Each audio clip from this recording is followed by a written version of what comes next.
いびきもかくっていうことを気そうにしてて、なんですよ。自分自身では全くもちろんわからないんですけど、奥さんにいびきうるさいからこれ以上行ったら私は別の部屋で寝る。いびきはやっぱり睡眠の質が低下しますかね。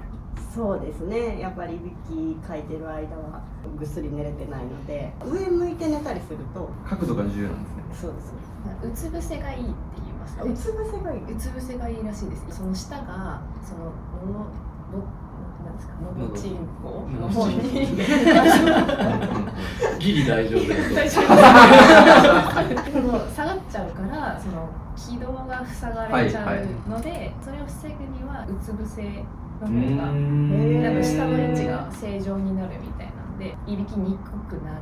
起きたらうつ伏せになってる時もあるんですけど、その時はもうよだれがすごい。